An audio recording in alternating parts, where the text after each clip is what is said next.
கணியன் சொல்லித் தருகிறான். நோய்வாய்ப்பட்டிருக்கிறாய் என்று கவலைப்படாதே, இதோ இது கடந்து போகும், தணிதலும் உடன் வரும். 3வது வரியா 4வது வரியில சாதலும் புதுவதன்று. செத்து போறது ஒன்றும் புதுசு கிடையாது இந்த உலகத்துக்கு, புரிஞ்சுக்கோ. டெய்லி கொசு சாவுதா இல்லையா? டெய்லி கரப்பாம்பூச்சி அடிக்கிறோமா இல்லையா? டெய்லி அதுவும் தானே செத்து போகுது. சாவதெல்லாம் இந்த உலகத்துல புதுசு கிடையாதுங்க. எப்படிங்க ஒரு ஆசிரியர் நம்ம இப்படி வழிபடுத்துகிறான் பாருங்க. சாதலும் புதுவதன்று, வாழ்தல் இனிதென மகிழ்ந்தன்று. அதனால வாழ்க்கை ரொம்ப இனிமையானதுன்னெலாம் நினைச்சுக்கப்படாத.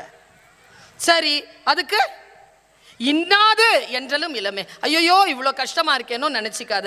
அப்புறம் எப்படியா வாழறது? அவன் சொல்றான் பாருங்க. மின்னல் வெட்டுதான், மழை துளி படுதான், மழை துளி வந்து ஒரு கல்லுல பொருதுதான். எல்லாம் யாது முறை யாவரும் கீழில் இருக்கிற செய்யுள் பாட்டு.